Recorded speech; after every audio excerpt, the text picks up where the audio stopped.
Bonjour à toutes et à tous, ravi de vous retrouver pour un nouveau 100% quintet. Et quel 100% quintet? Il s'agit de l'analyse de la plus belle course d'obstacles en France disputée ce dimanche 21 mai sur l'hippodrome d'Auteuil. Il s'agit du Grand Steeplechase de Paris, 6000 mètres à parcourir, 23 obstacles à franchir et pas de faux pas tolérés, on le sait, sur ce parcours terriblement exigeant. Information concernant le nombre de partants, ils seront 18 avec certes des forfaits. On rappelle bien entendu que Grandiose et Docteur de Ballon ne seront malheureusement pas de la partie. Et puis on aura également une pensée pour James Reveley et Clément Lefebvre, deux jockeys de premier plan qui sont actuellement sur la touche et qui ne pourront participer à cette épreuve. Néanmoins, cette épreuve elle est vraiment magnifique. On va dans quelques instants d'ailleurs regarder le tableau des partants. Avant cela, je rappelle les conditions météorologiques et le terrain annoncé par France Gallo. On aura très vraisemblablement un terrain très souple à 4.1 et on aura une météo qui sera un ciel plutôt couvert, mais en tout cas pas de précipitations annoncées et 16 degrés à l'horizon, ce qui pour les chevaux est plutôt pas mal. Voilà pour les informations techniques. Sans plus tarder, on entre dans le vif du sujet avec l'As Franco de Port, le meilleur atout de Willy Mullins, troisième l'an passé et toujours à l'arrivée à Auteuil. Le numéro 2, Rosario Baron, lauréat du prix Triton mi-mars, préparé avec ambition par Daniela Mellet. Dr Squeeze semble barré pour la victoire, mais une petite place est à sa portée. Kariakou, champion Ingambe, lauréat de Grand Steeple, il a toujours fait d'ailleurs l'arrivée dans cette épreuve. Meta Sequoia, autre atout d'Isabelle Paco qui peut avec ce cheval-là ambitionner la victoire tout simplement, on va pas se le cacher. Impéril, président d'Auteuil, qui a montré ses limites dans le prix Ingré, c'est une chance secondaire avant le coup. Bandero, courageux en diable, il fera sa course, ça c'est sûr, mais il semble barré pour les places à ce niveau.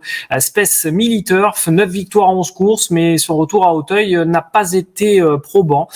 Docteur Caléo, le numéro 9, vient de battre Altesse du Berlay et revient en grande forme. C'est un outsider spéculatif. Jex, le numéro 10, dauphin de Selgem l'an passé.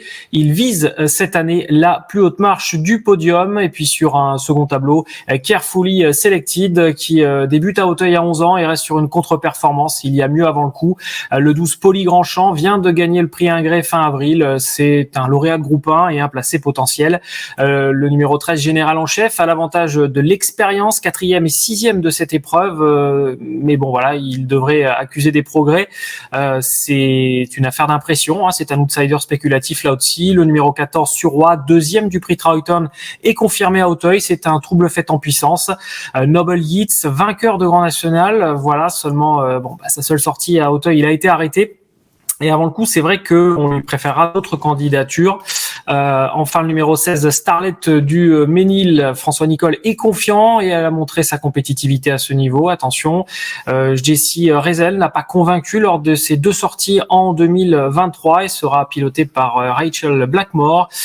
Et enfin, le numéro 18, Altesse du Berlay, elle monte gentiment en condition et peut surprendre en cas de défaillance des favoris. Voilà, je vous rappelle également que du 15 au 21 mai, à l'occasion du Grand Steeplechase de Paris, il y a une opération exceptionnelle en cours sur Genibet. Vous pouvez vous mettre dans la peau d'un jockey le temps d'une semaine pour affronter les 12 obstacles de haies d'Auteuil. À chaque obstacle franchi, vous gagnez de plus en plus de bonus hippiques. Et pour plus d'informations, il vous suffit de cliquer sur le lien qui se trouve en bas dans la description et rendez-vous donc sur Genibet pour cette opération exceptionnelle. Voilà pour le tableau des partants, voilà pour l'offre en cours sur Genibet. Sans plus tarder, on passe au papier.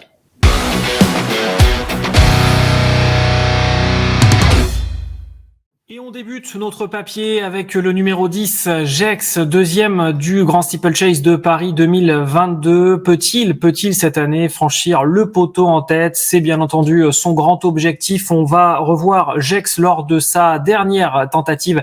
C'était dans le prix Murat, l'ultime préparatoire au Grand Steeplechase de Paris. Et ce jour-là, Jex, après avoir patienté, était venu sur la ligne des animateurs, à savoir Général en Chef et Dr Squeeze.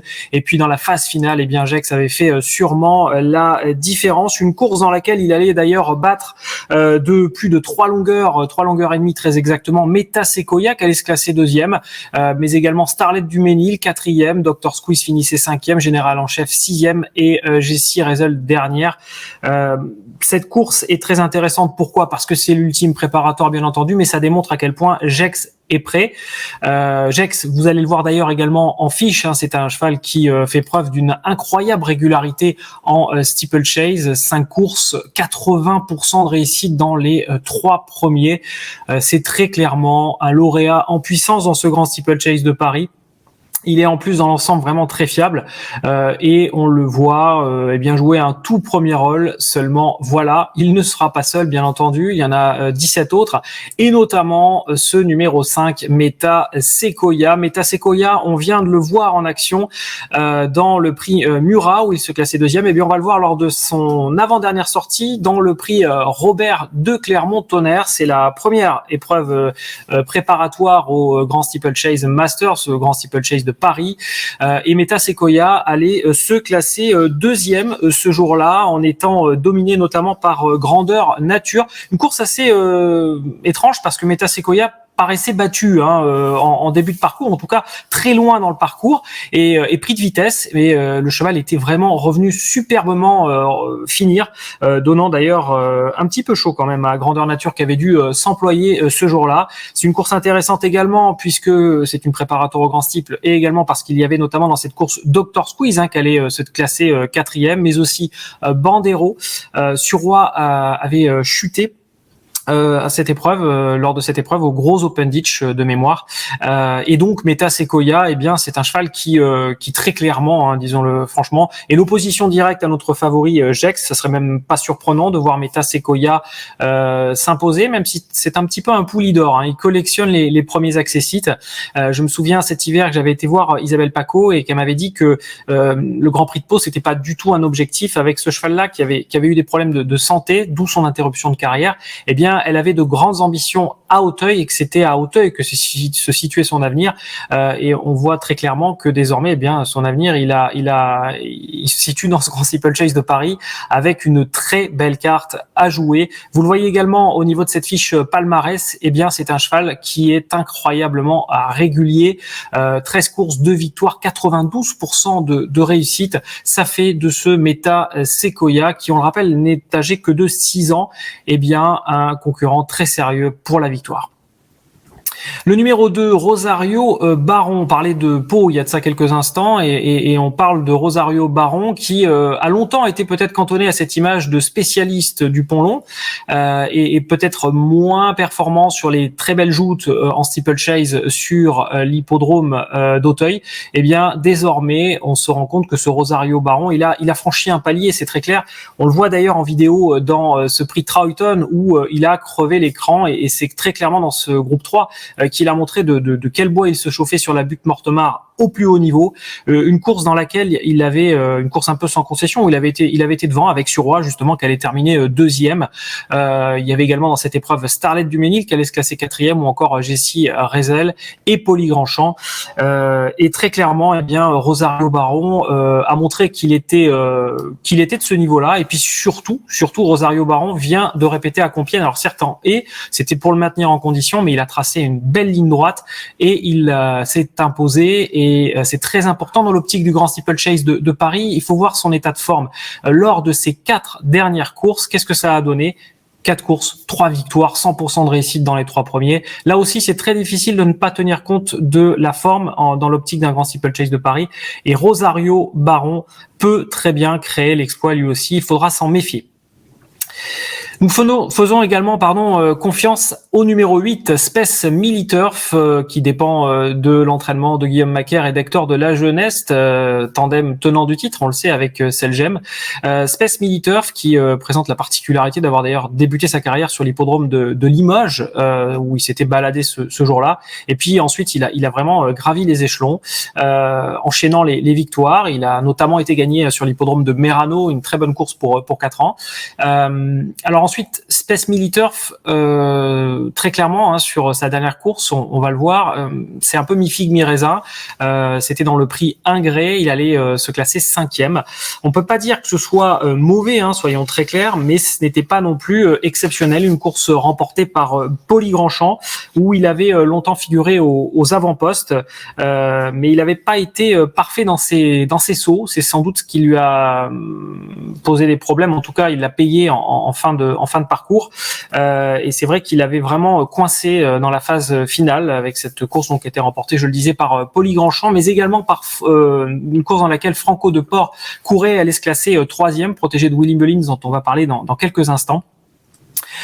Épreuve dans laquelle courait aussi un péril président de la République, puisqu'il avait remporté l'épreuve il y a de ça quelques mois, et puis il a montré ensuite ses limites le 29 avril dernier dans ce prix Ingré. Donc très clairement, Space Militurf est tout théoriquement capable d'accuser des progrès sur cette sortie.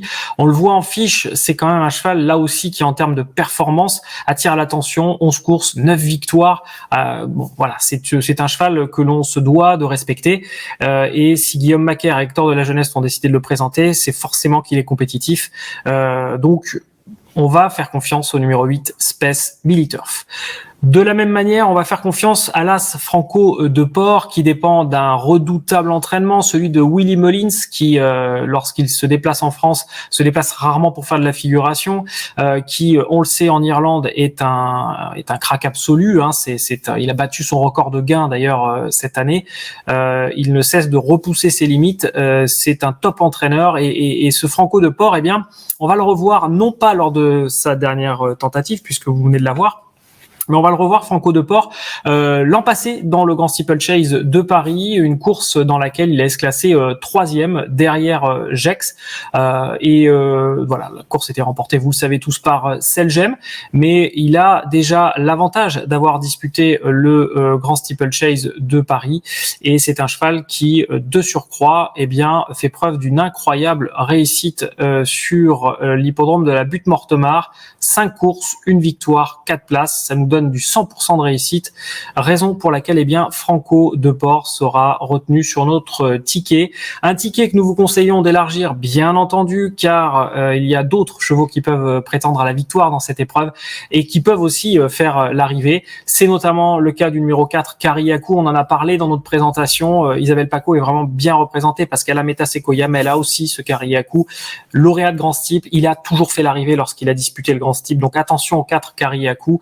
Le numéro 18, Altesse du Berlay, lauréate de Ferdinand Dufort l'an passé. Elle a eu un passage à vide en fin d'année et puis elle revient gentiment, son entourage l'ayant vraiment mise dans du coton de manière à ce qu'elle puisse arriver sur ce Grand Steeplechase de Paris avec suffisamment justement de ressources pour jouer un bon rôle. Et puis enfin le numéro 12, Poli Grandchamp, qui vient de remporter l'une des préparatoires, on le disait tout à l'heure, avec le prix Ingré. Voilà, on peut pas non plus écarter Poli Grandchamp, il faudra compter sur ce représentant de la Casaque Papo.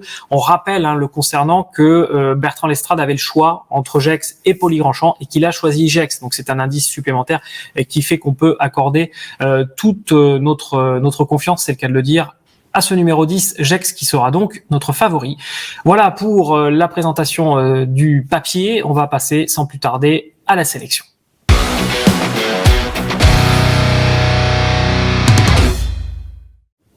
Allez, il est l'heure de passer à la sélection de notre tiercé écarté quinté plus le Grand Steeplechase de Paris 2023. Mais avant cela, je vous rappelle qu'il y a une opération exceptionnelle sur Genibet du 15 au 21 mai à l'occasion donc du Grand Steeplechase de Paris. Vous pouvez vous mettre dans la peau d'un jockey le temps d'une semaine pour affronter les 12 obstacles d'Auteuil. À chaque obstacle franchi, vous gagnez de plus en plus de bonus hippiques. Et pour plus d'informations, eh bien, cliquez sur le lien dans la description de la vidéo. Et rendez-vous dès aujourd'hui, bien entendu, sur Genibet.